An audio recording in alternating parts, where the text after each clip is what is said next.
Welcome to chapter number 2, solutions. Students, in last lecture we have selected one physical property of solution, that is vapor pressure. Vapor pressure तीन solution का होता है, liquid in liquid, gas in liquid and solid in liquid. We have discussed the vapor pressure in liquid and liquid solution, मतलब volatile solute and volatile solvent containing solution. ठीक है, तो Raoult's law हम एक बार फटाफट से रिपीट कर लेते हैं। राउल्ट ने कहा था, for a solution of volatile liquid the partial vapour pressure of each component of the solution is directly proportional to its mole fraction present in the solution. पहले कंपोनेंट के लिए बोला था P1 is proportional to x1, that means P1 is equal to P10 into x1। दूसरे के लिए कहा था P2 is proportional to x2, that means P2 is equal to P20 into x2। फिर Dalton's law of partial pressure apply किया था कि total vapour pressure of the mixture it is the algebraic sum of first and second. फिर हमने मस्त formula बनाया था P total is equal to P10 into x1 plus P20 into x2। फिर अगर हमें पूरे फॉर्मूला में किसी भी वन कंपोनेंट के मोल फ्रैक्शन में कन्वर्ट करना है, किसी भी वन कंपोनेंट के मोल फ्रैक्शन में कन्वर्ट करना है, so we are writing here x2। हम क्या करेंगे, यहाँ पे x2 लाने के लिए मैंने बनाया था एक शॉर्ट फॉर्म, याद होगा, P0 प्लस ब्रैकेट में P0 minus P0 into x, 1212 या फिर 2121 ले लीजिए। तो तीन टोटल फॉर्मूला हुए थे टोटल वेपर प्रेशर के, और हमने ग्राफ भी समझा था कि फर्स्ट कंपोनेंट का ग्राफ होगा यहाँ 0 से लेके 1 की साइड, सेकंड कंपोनेंट का x2 0 से लेके 1 की साइड, दोनों के टोटल वेपर प्रेशर का P total is equal to P1 plus P2। Clear? तो इतना हम पढ़ चुके हैं। अब फाइनली छोटा सा टॉपिक बाकी था, बराबर। अब देखो, पूरे अब तक की थियरी में आपको पता है हमने दो मोल फ्रैक्शंस लिए थे, x1 एंड x2, ठीक है। तो तीनों फॉर्मूलाज में x1 और x2 जो है वो मोल fraction of first and second component in the solution है, लिक्विड फेज में, बराबर। लेकिन उसके साथ साथ और एक भी पहलू है इस थियरी का, देख लेते हैं। The composition of vapour phase in equilibrium with the solution is determined by the partial pressure of the component. Actually अगर कोई जैसे पेट्रोल प्लस केरोसिन का एक बोतल में सॉल्यूशन बनाया है, तो सॉल्यूशन के अंदर x1 और x2 होता है मोल फ्रैक्शन लिक्विड फेज में। लेकिन अगर हम बोतल की बात करें तो बोतल में लिक्विड सॉल्यूशन के अलावा ऊपर भी स्पेस होती है जहां पे दोनों की वेपर होगी। तो हमने mole fraction in the solution और वेपर प्रेशर का रिलेशन डिराइव किया ना। अब हम क्या करेंगे, मोल फ्रैक्शन ऑफ गैसियस स्टेट मतलब वेपर फेज और वेपर प्रेशर का फॉर्मूला डिराइव करते हैं, बराबर। इसलिए लिखा है, if y1 and y2 are the mole fractions of component 1 and 2 respectively in the vapor phase, then using Dalton's law of partial pressure, बच्चों 11th में चैप्टर 5 में आपने पढ़ा था कि partial pressure is equal to mole fraction into total pressure. Partial pressure is equal to mole fraction into total pressure. तो partial pressure of first component is equal to mole fraction of first component in vapour phase into total pressure. Partial pressure of second component, partial vapor pressure of second component is equal to mole fraction of second component in vapor phase into total vapor pressure। clear? तो x1 x2 indicate करता है mole fraction of component in the solution, and y1 y2 indicate करता है mole fraction of both component over the solution means in vapour phase. अगर कितने भी components है उनके लिए कॉमन फॉर्मूला होगा Pi is equal to Yi into P total, बराबर, क्लियर। तो ये हुआ formula of total vapor pressure associated with mole fractions in the solution and mole fraction over the solution means in vapor phase. Okay, now let us see second step of the theory, बराबर। ये Raoult's law का topic आपको text book में से ही करना है, बराबर, ये राउल्स लॉ के लिए ही, ठीक है। Raoult's law as a special case of Henry's law. Raoult's law as a special case of Henry's law. या फिर ऐसा भी कह सकते हैं कि derive Raoult's law for gaseous solute in liquid solvent. Raoult's law for gaseous solute and liquid solvent. तो बच्चों, according to Raoult's law, the vapor pressure of a volatile component in a given solution is given by Pi is equal to Xi into Pi0. Okay, कोई भी volatile component हो gas और liquid solution का, उसका partial pressure find करना हो तो हम लिख सकते हैं partial vapour pressure Pi is equal to Xi into Pi0. Pi का मतलब है पार्शियल वेपर प्रेशर, Pi0 का मतलब है vapour pressure in pure form. Okay, in the solution of a gas in a liquid one of the component is so volatile that it exist as a gas, बराबर। Liquid और gas का solution है, उसमें जो gas है वो highly volatile है, मतलब खुद ही गैस फॉर्म में होता है। And we have already seen that its solubility is given by Henry's law. आप हेनरीज लॉ में उसकी सॉल्युबिलिटी का फॉर्मूला डिराइव कर चुके हो कि partial pressure is equal to KH into mole fraction. Partial pressure is equal to KH into mole fraction, बराबर। So we can say that Henry's law कहता है P is equal to KH into X, और उसी solution में Raoult कहता है Pi is equal to Xi into P1 या Pi0। अगर हम दोनों लॉज के फॉर्मूला को कंपेयर करें, मतलब Raoult's law and Henry's law, इन दोनों के फॉर्मूलाज को कंपेयर करें तो हमें पता चलेगा कि partial pressure of the volatile component or gas is directly proportional to its mole fraction in the solution. दोनों लॉ में एक ही चीज आती है कि पार्शियल प्रेशर हो गैस का या राउल्ट में पार्शियल वेपर प्रेशर हो, दोनों सॉल्यूशन के अंदर मोल फ्रैक्शन के डायरेक्टली प्रोपोर्शनल में होते हैं। दोनों इक्वेशन एक दूसरे से अलग है कांस्टेंट के मामले में। राउल्ट्स लॉ का कांस्टेंट है P10 एंड हेनरीज लॉ का कांस्टेंट है KH। तो ऐसा हम कह सकते हैं कि Raoult's law becomes a special case of Henry's law in which KH becomes equal to P10। Okay, Henry's law में एक राउल्ट्स लॉ का स्पेशल केस होता है जब KH की वैल्यू P10 जितनी हो जाती है। तो एक्चुअली ये थियरी जनरली कुछ ही कम जाती है क्योंकि उसमें दो फॉर्मूला और कंपैरिजन ही आएगी, लेकिन पूछे तो आपको आना चाहिए। तो लिखना क्या है एक बार देख लेते हैं। राउल्ट ने कहा था the vapour pressure of a volatile component in a given solution can be given by P1 is equal to X1 into P10. Okay, in the solution of a gas in a liquid, one component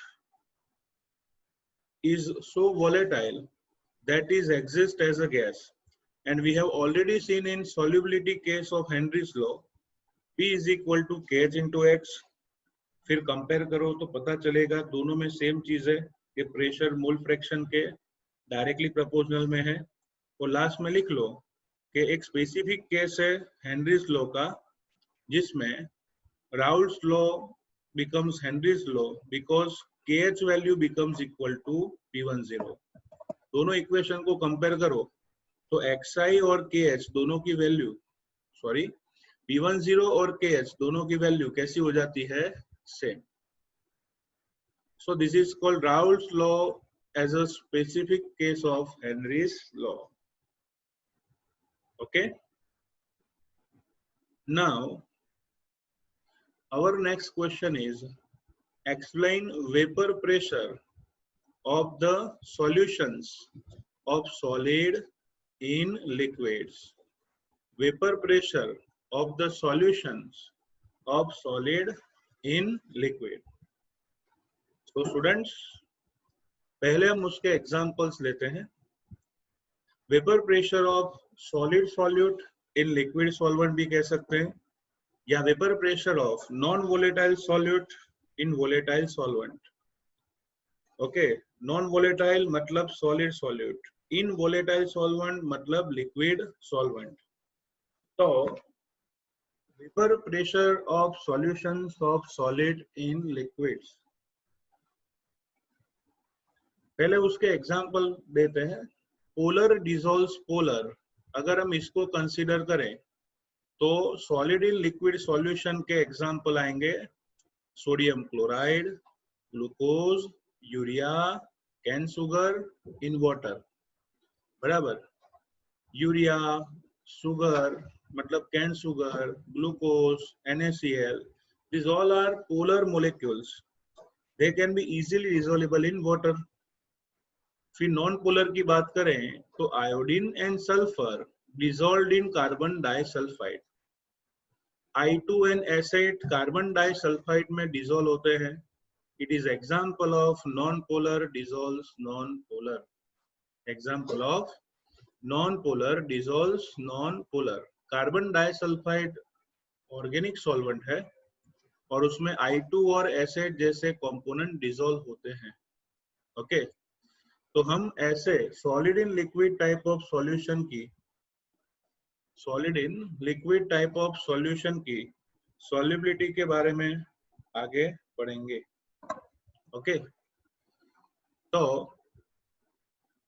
हमारा topic है vapour pressure of solutions in solid liquid.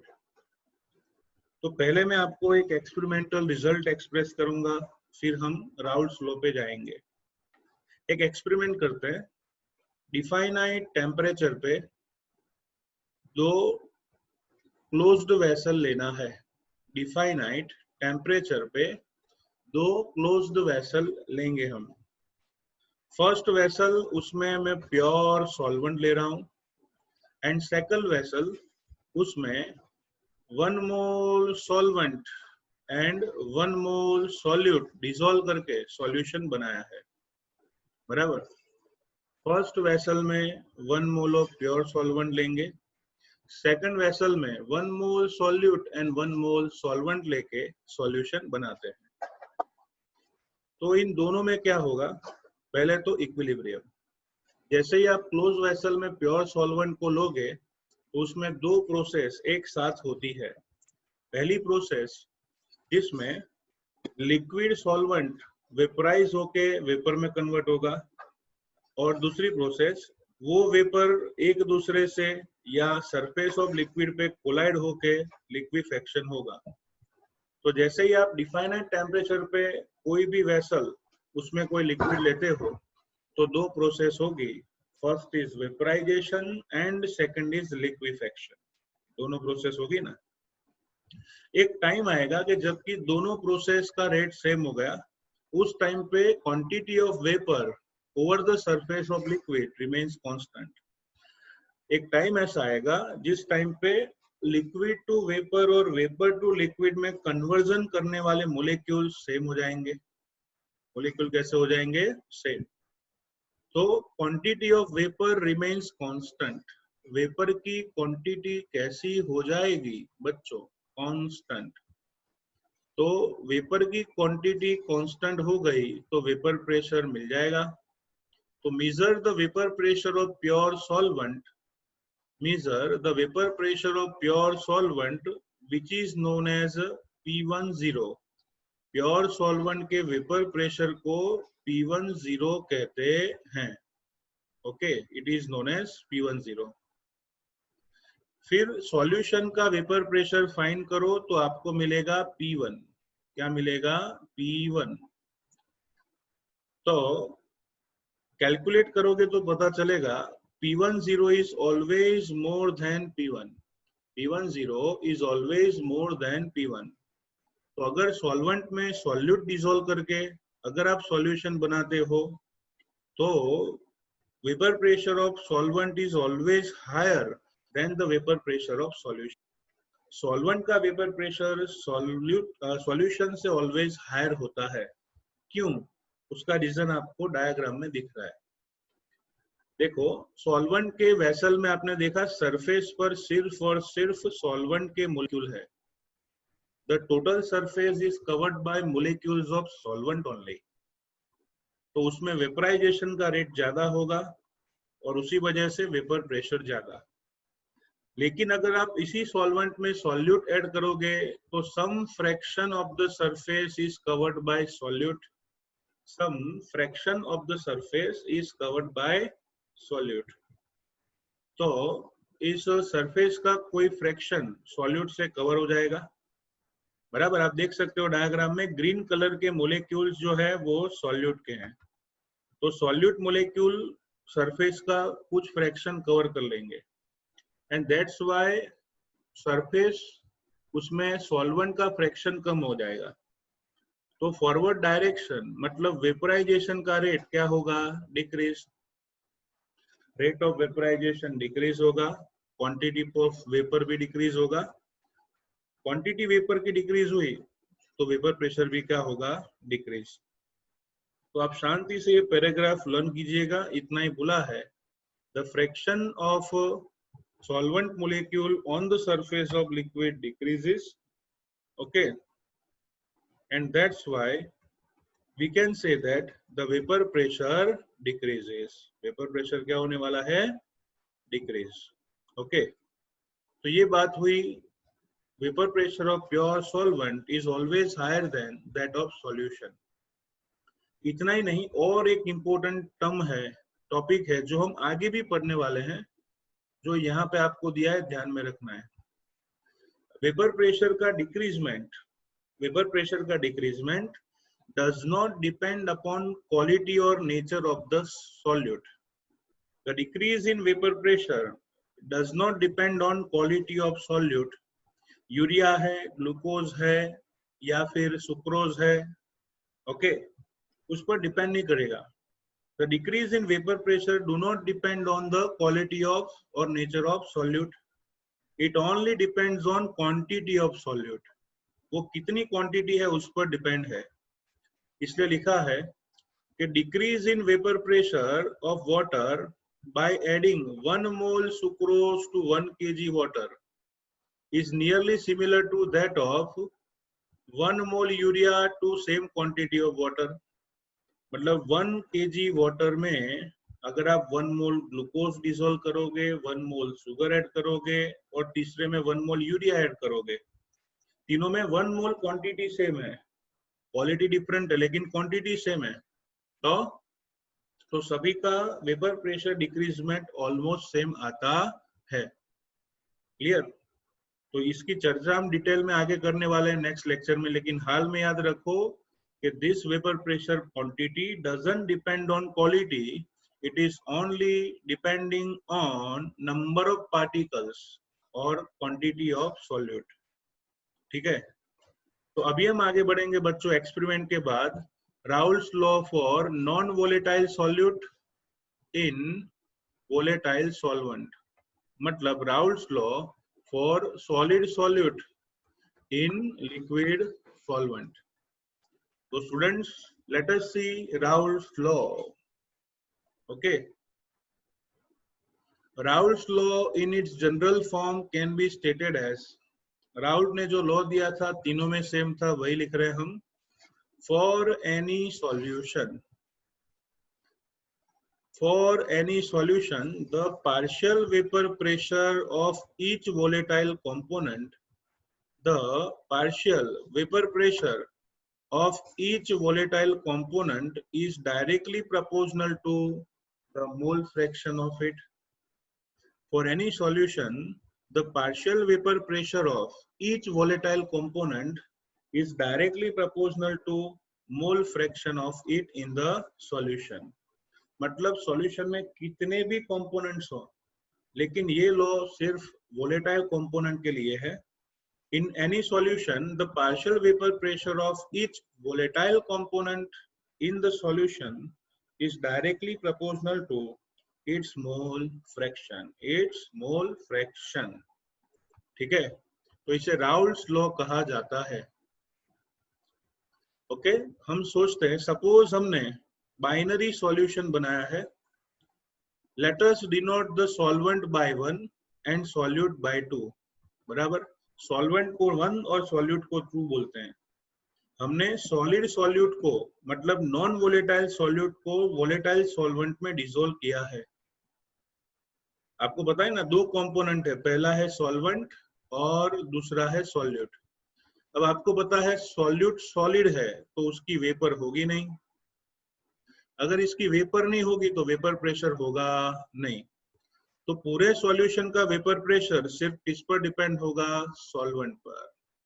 ठीक है, बराबर. जैसे family में 4 persons है लेकिन job सिर्फ एक ही इंसान करता है, तो पूरी फैमिली का ग्रोथ सब कुछ किस पर डिपेंड होगा? सिंगल पर्सन पर ना.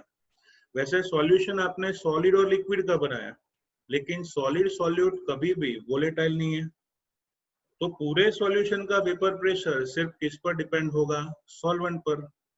किस पर डिपेंड होगा? सॉल्वेंट पर. और इसलिए लिखा है कि the solute is non volatile, only the solvent molecules are present in vapour phase and contribute to vapour pressure. Okay, contribute to vapour pressure. तो let P1 be the vapor pressure of the pure, let P1 be the vapor pressure of the solvent, X1 be the mole fraction of it in the solution, and P10 be its vapor pressure in the pure state. बराबर. देखो तीनों terms हमें बोले हैं. P1 is equal to partial vapor pressure of solvent, मतलब solution बनने के बाद पूरे सॉल्यूशन का या सॉल्वेंट का पार्शियल वेपर प्रेशर. X1 मतलब mole fraction of solvent in solution, and P10 मतलब vapour pressure of pure solvent. Vapour pressure of pure solvent. तो हमने लगाया P1 is proportional to X1. P1 is proportional to X1. ठीक है, तो Raoult's law कहता है P1 is proportional to X1, तो P1 is equal to P10 into X1 आएगा. P1 is equal to P10 into X1. ठीक है, लिखा है the proportionality constant is equal to the vapour pressure of pure solvent P10. अब हम उसका graph plot करते हैं इस फॉर्मूला का. We are plotting a graph. y axis पर लेंगे vapour pressure of volatile solvent, x axis पे आएगा mole fraction of solvent X1. So what happens here, यहाँ पे अगर मैं X1 0 ले लूं तो P10 कितना भी हो आंसर 0 आएगा ना. इसलिए मोल फ्रैक्शन 0 पे ग्राफ 0 से ओरिजिन से शुरू होगा. आपको पता है मोल फ्रैक्शन मैक्सिमम 1 हो सकता है, मैक्सिमम 1. तो 0 से हमने स्टार्ट करके 1 तक मोल फ्रैक्शन लगाया और यहाँ पे बाउंड्री लाइन लगाई क्योंकि ग्राफ आगे नहीं जा सकता. तो 0 से ग्राफ आप स्टार्ट कर रहे हो, mole fraction increases, partial vapour pressure also increases. तो आप देख सकते हो this is straight line going from 0 to 1. लेकिन अगर मोल फ्रैक्शन 1 है, X1 इज इक्वल टू 1, किसी का भी मोल फ्रैक्शन कब 1 होगा? क्योंकि मोल फ्रैक्शन का फॉर्मूला है अपने mole upon total mole. Mole fraction 1 है मतलब अपने mole upon total mole is equal to 1. Mole fraction कैसा है? 1. तो अपने upon total is equal to 1 is equal to अपने इज इक्वल टू टोटल, बराबर। जैसे एक एग्जांपल देता हूँ, एक आदमी बोलता है कि मैं मैराथन रेस जीत गया, तो सब टेंशन में आ गए कि यार ये क्या दौड़ेगा, तो ये कैसे जीता, तो कि बस फर्स्ट आ गया मैराथन रेस में, तो कि कितने इंसान थे, तो कि मैं अकेले ही दौड़ा था। वैसे यहाँ पे मोल फ्रैक्शन 1 है, तो समझ लो भाई कि पूरे सॉल्यूशन में एक ही कंपोनेंट है, वो खुद। तो जब x1 1 होगा तो p1 क्या हो जाएगा, p1 0। इसलिए यहाँ पे एरो करके लिखना है this point is p1 0, this point is p1 0। तो ये पॉइंट जो है वो p1 0 है, जिसे कहते हैं vapour pressure of pure solvent, vapour pressure of pure solvent. So p1 is equal to x1 into p1 0। ठीक है, ओके। तो ग्राफ समझ में आ गया होगा आपको। साथ में डायग्राम में लिखा है if a solution obeys Raoul's law for all concentration, its vapor pressure would vary linearly from 0 to the vapor pressure of pure solvent। अगर राउल्स लॉ फॉलो करता है तो 0 से P1 0 तक स्ट्रेट लाइन देखने को मिलेगी, बराबर। 0 से P1 0 तक स्ट्रेट लाइन देखने को मिलेगी। तो हमने 3 लॉस पढ़े, liquid plus liquid, gas plus liquid and solid plus liquid. ठीक है, so this is Raoul's law for non volatile solute and volatile solvent.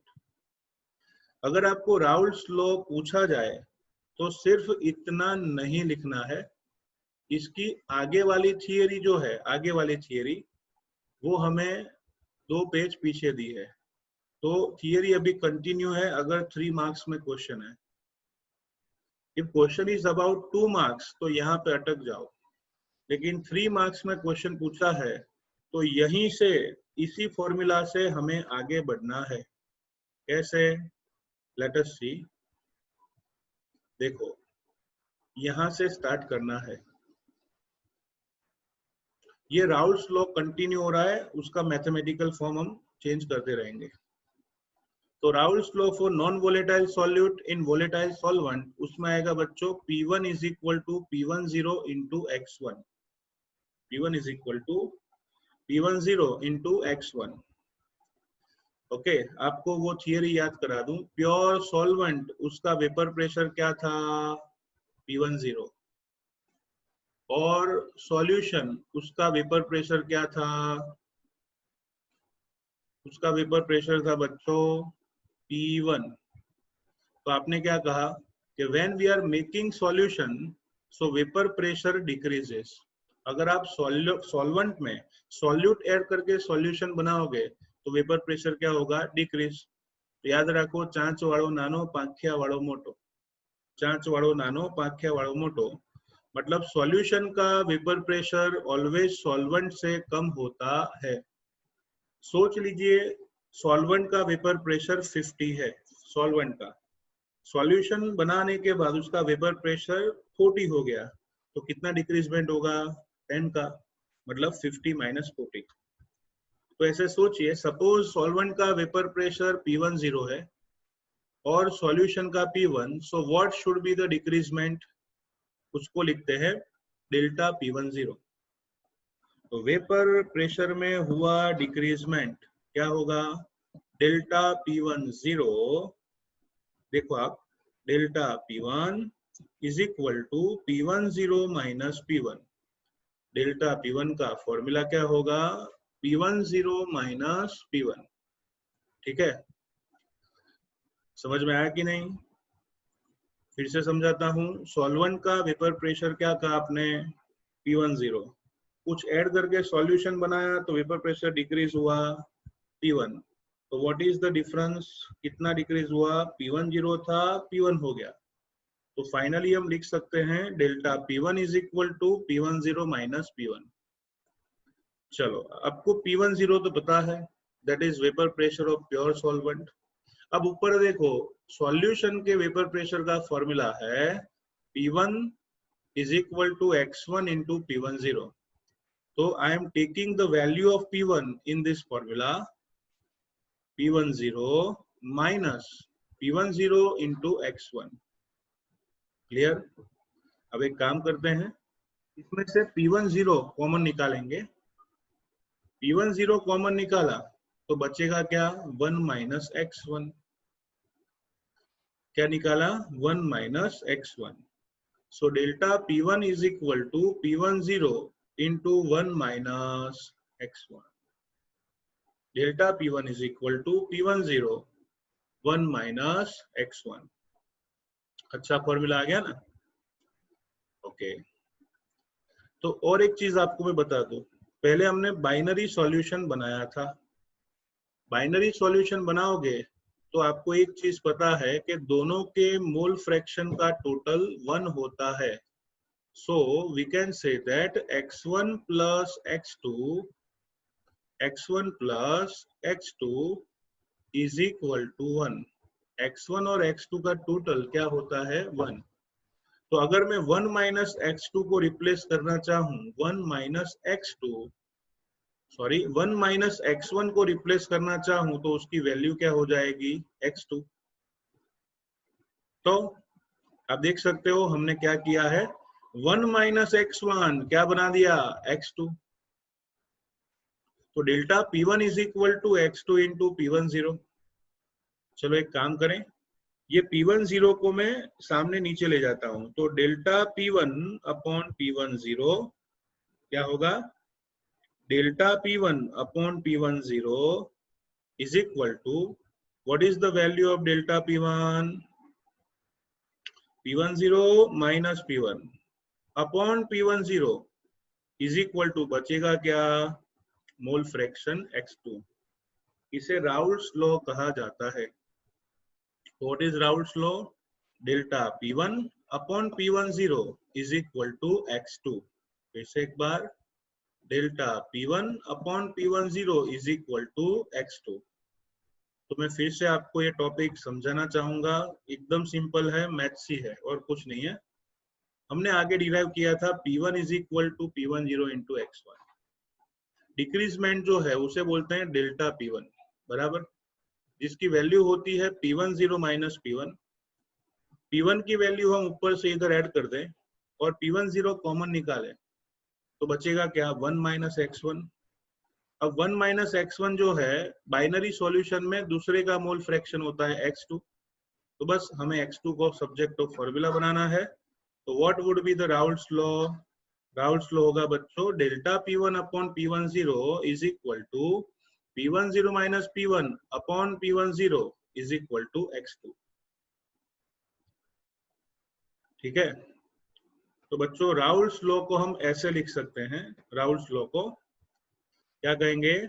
The relative lowering of vapour pressure is equals to the mole fraction of the solute. Formula आपके सामने है, क्या है formula? आप देख सकते हो। What was the formula? Delta P1 upon P10 is equal to x2 है ना? तो याद रखना है, relative lowering of vapour pressure is equals to the mole fraction of the solute. यहाँ एंड निकाल देना है आपको। The relative lowering of vapour pressure is equals to the mole fraction of the solute. Okay, यहाँ आपको नया ये लगेगा कि sir lowering of vapour pressure हमें समझ में आया, ये रिलेटिव क्यों लिखा है? रिलेटिव इसलिए लिखा है बच्चों कि अकेला P10 माइनस P1 होता ना तो उसे लोअरिंग इन वेपर प्रेशर कहते हैं, लेकिन उसको भी डिवाइड किससे किया है? P10 से। नीचे डिनोमिनेटर में P10 है और उसी वजह से आपको यहाँ पे लिखना है relative lowering of vapour pressure is equals to the mole fraction of the solute. So Raoult's law for non-volatile solute and volatile solvent, याद रखो, the relative lowering of vapor pressure is equals to the mole fraction of the solute. ठीक है? तो हमने वही formula apply किया है, P10 minus P1 upon P10 is equal to N2 मतलब mole number of solute upon N1 plus N2 mole number of the solution, क्योंकि हमें इसे x2 कहना है। बराबर, 1 फॉर सॉल्वेंट 2 फॉर सॉल्यूट। चलो आगे बढ़ते हैं, ये इसको प्योर राउल्ट्स लॉ कहेंगे, फाइनल फॉर्मूला। लेकिन जब न्यूमेरिकल्स में ये फॉर्मूला अप्लाई करना हो न्यूमेरिकल्स में, तो हमें थोड़ा सा अपग्रेड होना पड़ेगा। कैसे सोचना है, सपोज कीजिए कि mole number of solute N2 is very less than N1। Mole number of solute N2 is very less than N1। तो हमें ये डिनोमिनेटर में आपको दिख रहा है, डिनोमिनेटर क्या लिखा है, N1 प्लस N2। तो न्यूमेरिकल में N2 है वो तो हम जानते हैं न्यूमेरेटर में, लेकिन डिनोमिनेटर में जो N2 है उसे सोचना है, it is very less than N1। तो N2 can be ignored in denominator. N2 is very less than N1, so N2 can be negligible in comparison of N1 in denominator। तो हम क्या करेंगे, इस N2 को निकालेंगे, तो वापिस फॉर्मूला होगा P10 minus P1 upon P10 is equal to N2 by N1। बराबर। न्यूमेरिकल को और इजी बनाना हो तो देखो, N2 का मतलब होता है बच्चों वेट अपॉन मोलेकुलर मास, और N1 का मतलब होता है weight upon molecular mass.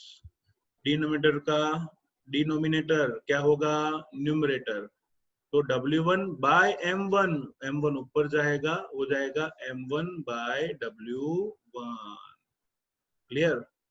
So P10 minus P1 upon P10 is equal to N2 by N1, W2 upon M2, W1 upon M1।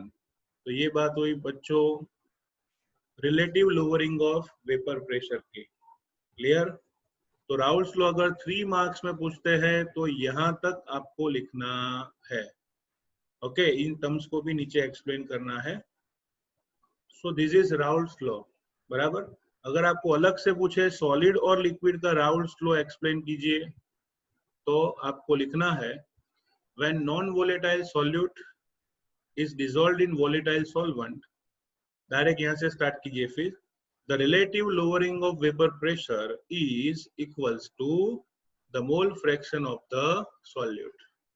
Okay, फिर से रिलेटिव वर्ड क्यों यूज करते हैं, क्योंकि डिनोमिनेटर में P10 आता है नीचे, इसलिए। Okay, so this is Raoult's law for all 3 types of solution: liquid plus liquid, solid plus liquid, and gas plus liquid। बराबर।